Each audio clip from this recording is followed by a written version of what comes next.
प्रिय भाई और बहनों, आज का शुभ संदेश के लिए आप सभी को हम स्वागत करते हैं।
आज का संदेश इवेंजलिस्ट जयलाल पटेल छत्तीसगढ़ से बांटा जाएगा।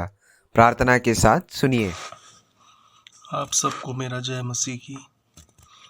परमेश्वर की नाम की महिमा हो। एक बार फिर हम परमेश्वर के वचन से एक आयत को हम मनन के लिए देखेंगे।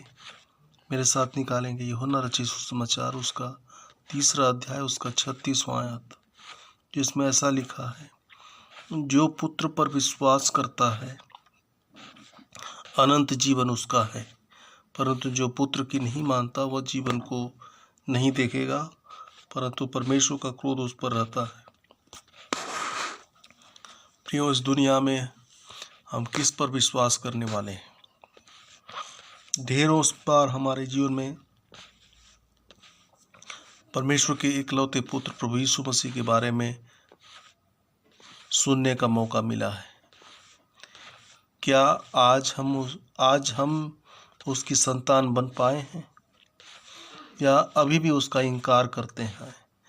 क्या अभी भी हम अपने जीवन में उस पुत्र का हम विरोध करते हैं? यदि उस पुत्र पर विश्वास करते हैं तो यहाँ पर लिखा है कि अनंत जीवन हमारा है। यह पुत्र कौन है? यह पुत्र प्रभु यीशु मसीह है। यह यीशु मसीह पर यदि हम विश्वास करते हैं तो अनंत जीवन हमारा है। हम मृत्यु से पार होकर जीवन में प्रवेश कर गए हैं। अनंत जीवन भले ही हमारे जीवन में अभी हम नहीं जी रहे हैं, लेकिन अनंत जीवन हमें मिल जाता है जब हम यीशु मसीह को अपने जीवन में अंगीकार कर लेते हैं। लेकिन यदि उस पर हम विश्वास नहीं करते हैं और उसका विरोध कर रहे हैं और मरते तक हम इस बात को हम करते रहेंगे, तो एक तो हम इसमें लिखा है कि वह जीवन को नहीं देखेगा, अर्थात अनंत जीवन की बातें उसके जीवन में नहीं होंगी और न ही वो अनंत जीवन का उत्तराधिकारी होगा, परंतु आखिरी तक परमेश्वर का जो क्रोध है उस व्यक्ति के ऊपर में निवास रहेगा। इस दुनिया में ऐसा कौन सा व्यक्ति होगा जो उस परमेश्वर के क्रोध से बचना नहीं चाहेगा? प्रियो, हर एक व्यक्ति उस क्रोध से बचना चाहता है। क्या मेरे सुनने वाले प्रियो, क्या इस वक्त आप अपने जीवन में यीशु मसीह को ग्रहण किए हैं या नहीं किए हैं? तो इसी वक्त आपके लिए वो समय है या अवसर है कि आप उस यीशु मसीह को अपने जीवन में स्वीकार करें और अपने जीवन में ग्रहण कर उस प्रभु को अपने जीवन में अपना उद्धारकर्ता, अपना मुक्तिदाता आप उसे बनाएं, जिससे आपके जीवन में अनंत जीवन प्राप्त आपको मिले, क्योंकि अनंत जीवन पूरी रीति से बिना कीमत का है। कोई कीमत आपको अदा करने की ज़रूरत नहीं है, इसके लिए कोई बलिदान चढ़ाने की ज़रूरत नहीं है, आपको कोई एक्स्ट्रा काम करने की ज़रूरत नहीं है, क्योंकि पवित्र शास्त्र बाइबल बताती है परमेश्वर ने हमारे लिए सब काम कर चुका है, केवल उस पुत्र पर विश्वास करना है।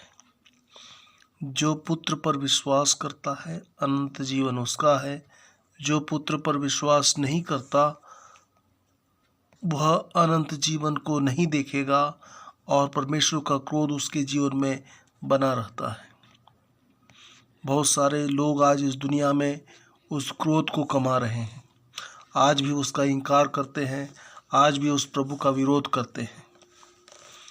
जो लोग स्वीकार करते हैं उसको भी वे लोग विरोध करते हैं। खुद तो स्वीकार नहीं करते, खुद तो ग्रहण नहीं करते हैं, खुद तो विश्वास नहीं करते हैं, परंतु दूसरों को भी विश्वास नहीं करने का बात कहते हैं। क्या ऐसे व्यक्तियों में आप गिने जाते हैं? प्रियो, यदि ऐसे व्यक्तियों में आप गिने जाते हैं तो कृपया इस कार्य को आप बंद कर दीजिए, क्योंकि आप परमेश्वर के लिए क्रोध कमा रहे हैं। क्योंकि परमेश्वर नहीं चाहता कि आपको क्रोध के उस भट्टी में डाले, क्योंकि परमेश्वर का क्रोध जब वह शुरू होगा तो प्रकाशित वाक्य में लिखा है, परमेश्वर के क्रोध के सामने कौन खड़ा रह सकेगा। उसके सामने से आकाश और पृथ्वी भाग गए करके लिखता है। तो परमेश्वर के क्रोध के आगे कोई खड़ा नहीं रह सकता है। यदि आप और मैं आज उस पुत्र पर, प्रभु यीशु मसीह पर विश्वास कर लेते हैं तो अनंत जीवन के उत्तराधिकारी हम बन जाएंगे। और यह परमेश्वर हमें निःशुल्क देना चाहता है, बिना कीमत के। कोई चीज़ हमें इसके लिए हमें चुकाने की ज़रूरत नहीं है। पवित्र शास्त्र बाइबल हमें बताती है, अवगत कराता है कि परमेश्वर ने सब कुछ इसके वास्ते चुका दिया है। केवल हमें उस अनंत जीवन को प्राप्त करने के लिए आज हमें प्रभु यीशु मसीह को अपने जीवन में उद्धारकर्ता ग्रहण करने की आवश्यकता है। इतनी छोटी सी बात स्वीकार करने के लिए कितना हम दूर रहते हैं, कितना हम दूर भागते हैं, कितने बार हम इनकार करते हैं। कौन सी ऐसी चीज़ आपके जीवन में रुकावट पैदा करती है? उस रुकावट को आप अपने जीवन में सोचें, जानें, समझें और उस प्रभु पर एक बार फिर गौर करें और विश्वास करना। उस पुत्र पर यदि विश्वास करते हैं तो अनंत जीवन आपके जीवन में आएगा और आप परमेश्वर के बहुत बड़े क्रोध से बच जाएंगे। और यही परमेश्वर आपके जीवन में चाहता है कि आपको बचाना चाहता है, आपको उद्धार देना चाहता है, आपके जीवन से प्रेम करता है। प्रियो, दुनिया के सारे लोगों के जीवन से प्रेम करता है और परमेश्वर आपको और मुझे बचाना चाहता है। प्रभु ऐसा करने के लिए परमेश्वर हमारी सहायता करे कि अपने जीवन को मृत्यु से पहले हम उस प्रभु पर विश्वास करने वाले बने, ताकि हम उस अनंत जीवन के उत्तराधिकारी हों। प्रभु चुनाव करने के लिए सही रूप से परमेश्वर मेरी और आपकी दुनिया में सहायता करे।